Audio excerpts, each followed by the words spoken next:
Hello class, another session in the business studies class. So we are in the chapter 3 business environment.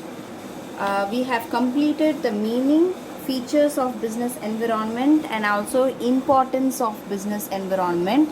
I hope that in the last video you would have covered, you would have written in your notebook all these important key points. Now today's class we are going to discuss some important contents, that is the dimensions, components, elements of business environment. So business environment, as you all know, I want you all to look into this diagram. You have the elements of business environment, you have the legal environment, economic environment, political environment and social environment. Now legal environment, economic environment, political environment, social environment is in the inner box, and in the outer box you have technological environment. Now technological environment has an impact on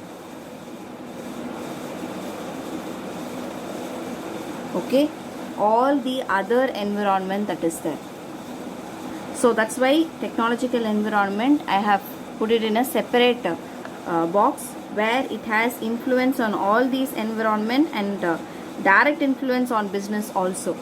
So direct influence on business also. So what is economic environment? You have economic environment, the changes in the economy, how it impacts the business, the change in disposable income of people.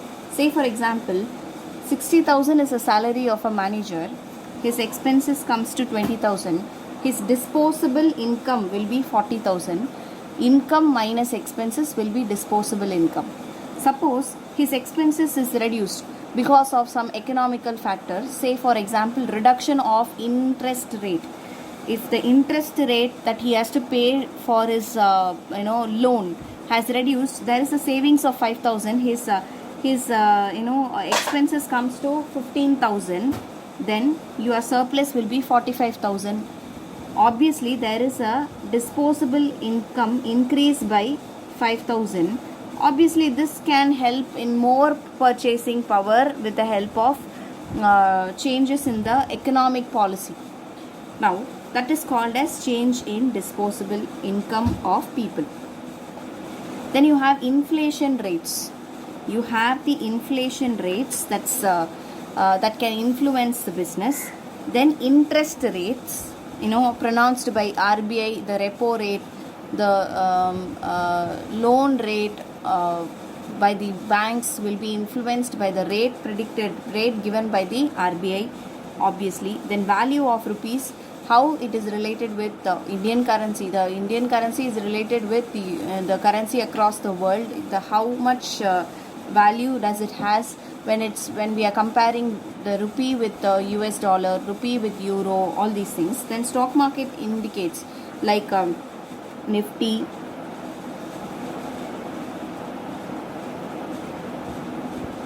Sensex, all these indicates the economic position of any business, any country.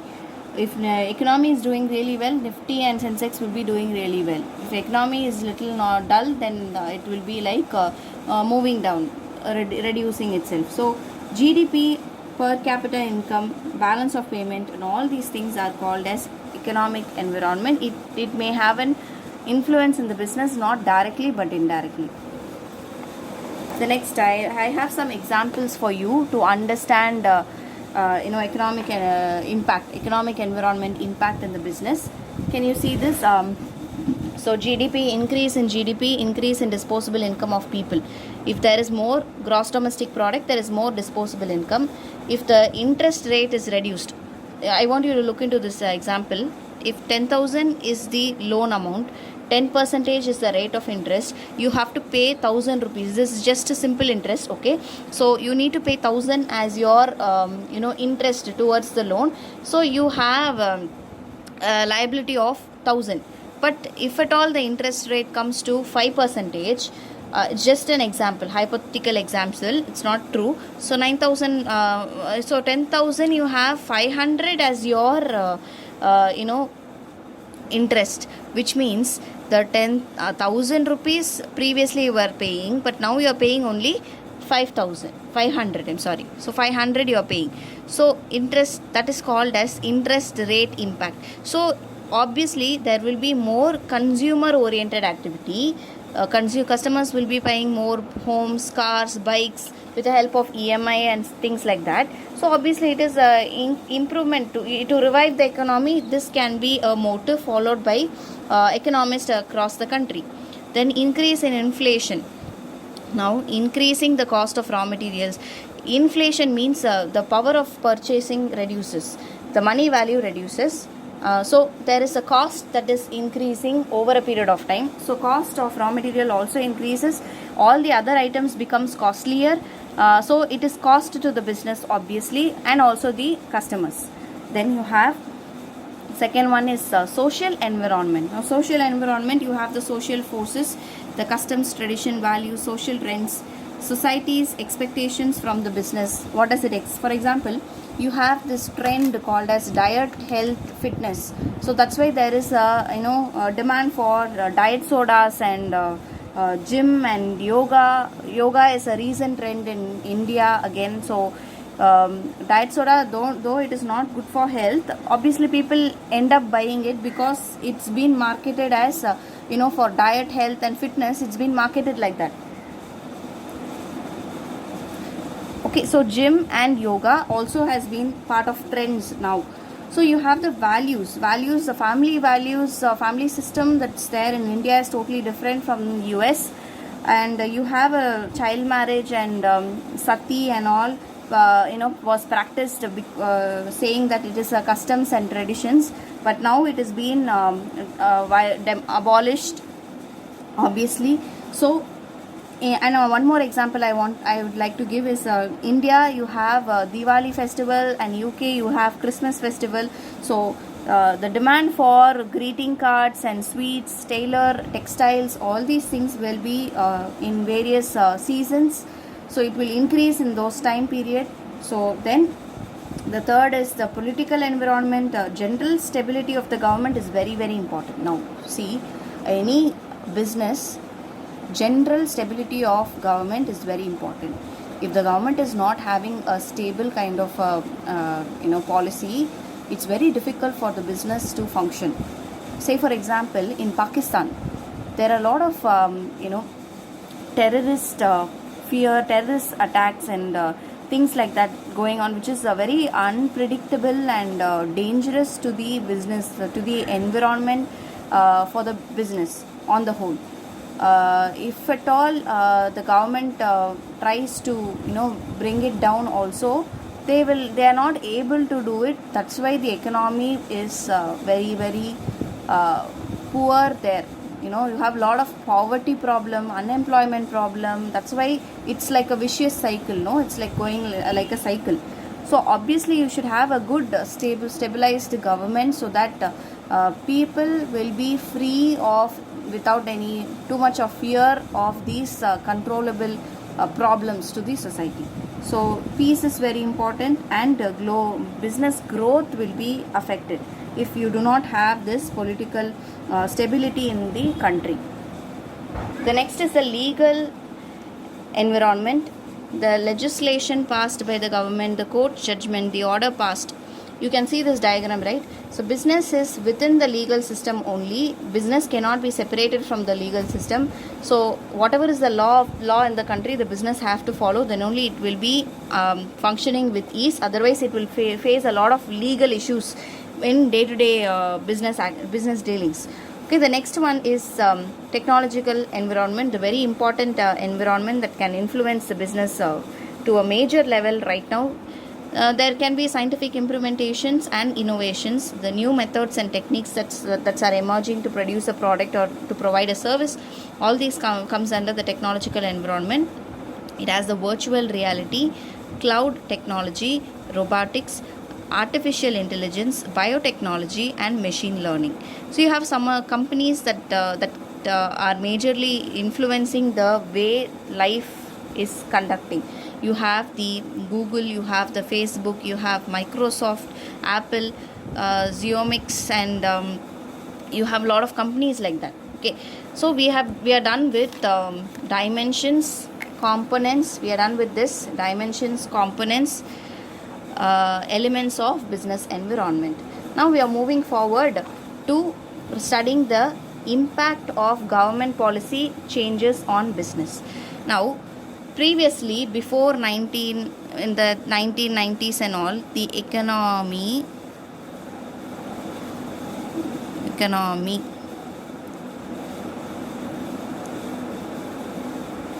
was closed. Now, what is closed environment, closed economy?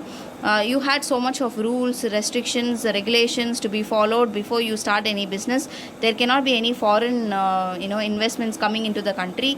If at all they come, they have to follow a strict a lot of rules and regulations. Now, after 1991 July, they had new industrial policy. Now, new industrial policy talks about LPG, liberalization, privatization, and globalization, the LPG concept. So, why LPG? First, we need to understand why LPG. LPG, the reason behind LPG, previously when India was not liberalized, privatized, and globalized, what happened was there was a lot of poverty issues, a lot of restrictions and rules set, which was very hard for the businessmen to do business in India. And also when you are attracting the foreign investments, people were hesitant. The foreign institutional investors were hesitant because the government was not in a major position to support their activity. There was huge restrictions in the export and import policies. So all these things was there. Now, after this LPG, after 1991 July, what happened was, they realized the importance of LPG to liberalize the economy basically. This would help in rapid economic growth, high standard of living. If there is growth in the economy, obviously the standard of living of people will improve. Then self-reliant and set up strong industrial base, reduce inequality of wealth and income. Okay, and reduce unemployment and poverty. These are all the need for LPG. So, coming back to liberalization, what do you mean by liberalization? Is removing unnecessary control, that is restrictions on the business and industry. You don't have too many restrictions. If you want to abolish certain rules, certain licensing policies also, but it should not affect the business. You keep the list very short. Okay, only to defense we will have so much of regulations and licensing procedures to be followed. But other sectors you can very well go ahead without any license, without too much of legal restrictions. Okay, so it reduction in the rules and regulations in setting up of business, abolishing licensing requirements in most of the industries except a short list, freedom in fixing the prices of goods and services, reduction in tax rates and lifting of unnecessary control.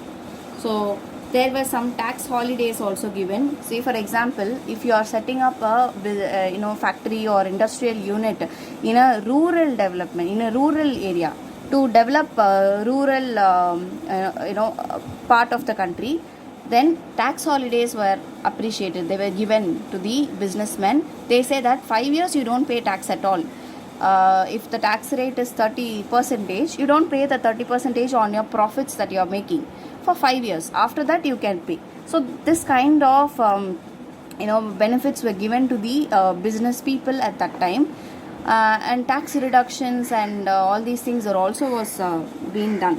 And simplifying imports and exports. What is simplifying import? Previously you had a lot of protocols to be followed if you are importing. Now that is being relaxed. Then easy to invest by foreign companies and institutions. You have the foreign direct investments and foreign institutional investments that's been attracted to Indian business world. So they were able to invest with ease. So that brought in a lot of capital finance to the Indian companies, so that they were able to grow rapidly. Any business finance is like a lifeblood, no? Without that you cannot grow rapidly. So finance was brought in and they were able to grow. Next one is privatization. Privatization is the greater role. What is privatization? Public sector, whatever the role that's there in the public sector, you transfer that role to the private sector. That's it.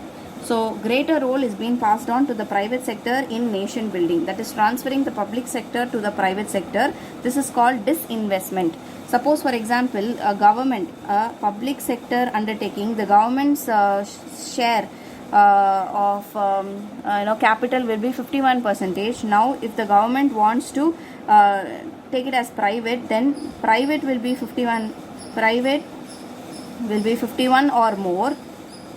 The remaining will be governments. So it will be like that. So that ratio it gives. So 51% is the majority. Whoever is having the majority power will be able to decide certain things in terms of taking up the company to different levels.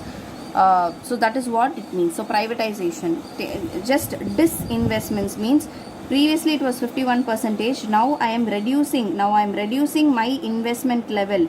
Say for example 20% or 30%, so that the remaining percentage will be done by private people, so that decision making goes to private sector, not government. Okay, so is it good? To a certain extent it may be good. It is good in fact, because many of the economy that's doing really well have followed this kind of a thing, because they have transferred everything to the private sector, except for few like education, like defense and like necessities alone government controls. Other than that, all the sectors is being given. That's why you have a lot of telecom industries that came, banking, insurance companies that came. A lot of private sectors were able to come into the business. Previously we had a lot of government companies only. Now we have a lot of private companies also.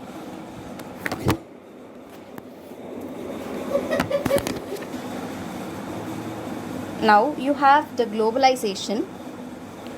Globalization means, see, you look into this diagram. This is Earth. Okay, I don't know how to draw Earth. So if at all you find this diagram funny, please never mind. Okay. So this is Mother Earth. And what Mother Earth is telling in this concept of globalization is, I am a global village now. Everything is connected. There is a free flow of people, free flow of goods, free flow of finance. Everything is so free, so that I feel like a global village. There is no too much of restrictions.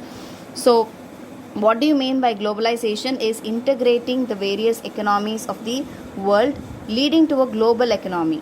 How you can achieve it? By free flow of goods and services across nation, free flow of capital across nations, and information technology and people across nation. Is it 100% achieved? No, it is not 100% achieved, but to a certain level there are some agreements with the various countries. So with that agreements they are able to do globalization, but it has to be enforced in a wider way. Okay. And the next one is the impact of government policy changes on business and industry. Increased competition. What is the impact with this LPG? What does LPG bring into the business? It brought a lot of competition. What competition? In the field of telecom, you have a lot of players. Previously, you had only one telecom company called as BSNL, which was a public sector undertaking. But now you have Jio, now Vodafone, Docomo, I don't think so it's there. So Airtel, yeah. So you had a lot of telecom company. You had hotel industry has got brought into a swing, and airlines. You have a lot of private players of airlines, insurance, banking sectors, and all these things because of increase in competition. because of all these private players, you had increase in competition. The second one is more demanding customers. Customers need quality. Previously, it was like there were only one product in the market. Everyone had to buy that one product only. Um, uh, but now it is not like that. You have a lot of competitors in the market. You have a lot of options. So customers have become more demanding, and they demand for quality and quantity and proper competitive pricing. Then you have market orientation. Firm study and analyze the market, know what market needs and people. See, first, what do you mean by market orientation? This is an important part that you need to focus.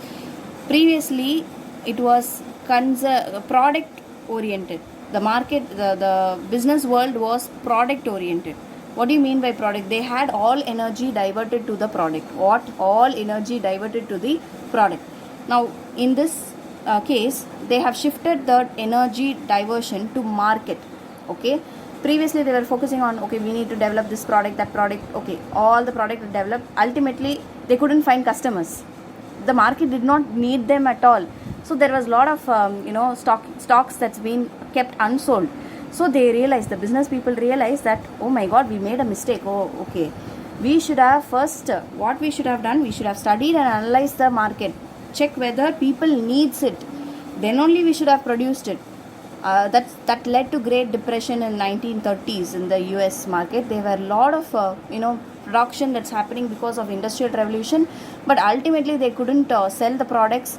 They couldn't find markets for that, and they dumped the entire products in the seas, in ocean. Okay, so that was that mistake should not be done. So market orientation is important. So this is a positive note. Okay, first study and analyze the market. Find what does the people need. What does the market need mean? What does the people need? And produce goods and provide services accordingly. You don't produce your own product and find a market. You go to the market, check what market needs, and then you cater to that market needs. Your business is going to succeed. Simple as that. Firms create unique selling point. What is unique selling point? What is the speciality of their product? Unique selling. What is the unique selling attribute, unique feature of the product?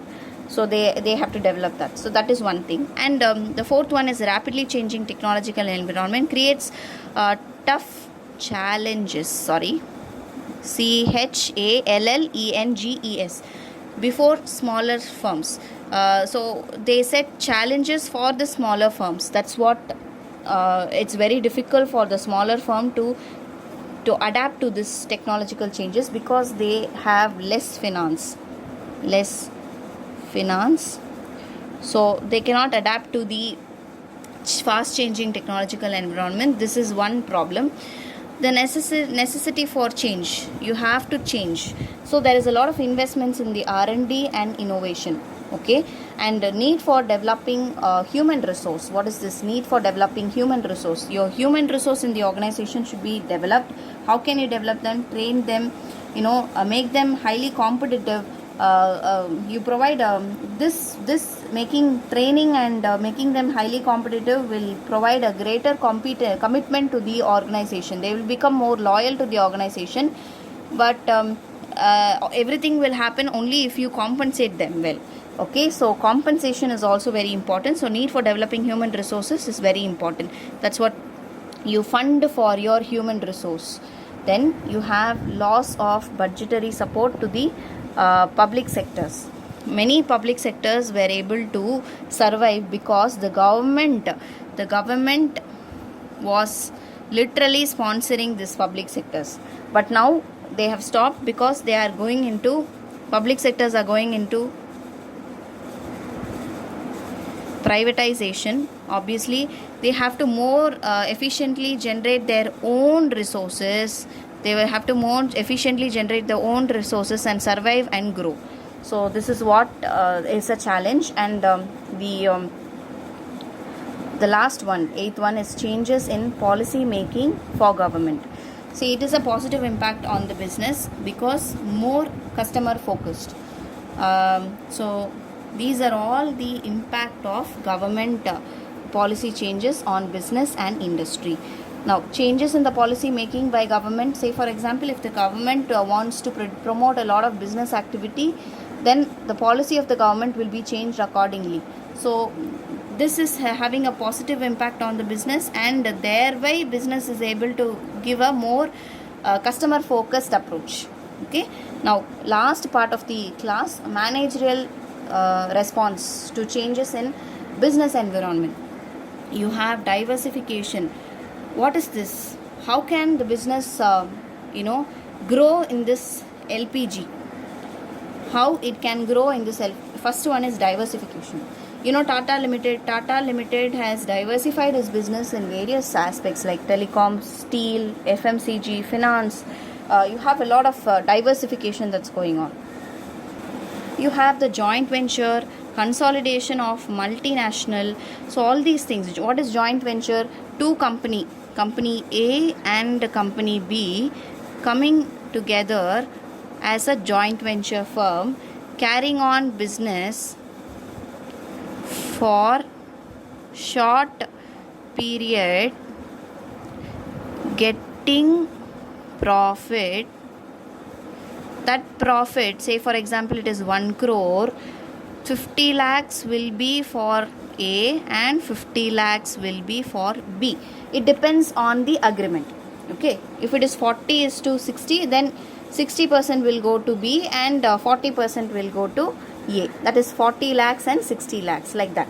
Okay, so joint venture, consolidation of multinational. You have this Ford always joining hands with Mahindra and Mahindra. You have Maruti Suzuki. Maruti is an Indian automobile firm, and Suzuki is Japan. Okay, so you have the third one is brand building. A lot of focus is being given on brand building. You have LG, Samsung, McDonald's and Disney. All these things are brand. People tend to buy more, spend more on brands because they attribute brands to be. That's why Apple was able to sell so much of its iPhone despite of so much of cost. Okay, so brand building is very important. Then use of latest technology, that's very important. If your business is not able to use the latest technology, your competitors will use it. Ultimately you will be losing because you have taken you have not used technology to its maximum. Okay, so advantage will be taken by the competitor. Fifth one is sharply improved compensation levels. Now this again and again I'm telling, this compensation level is very important. If you are able to compensate your employees well, obviously the company is going to grow, because employees are the one who will actually take the company to the next level.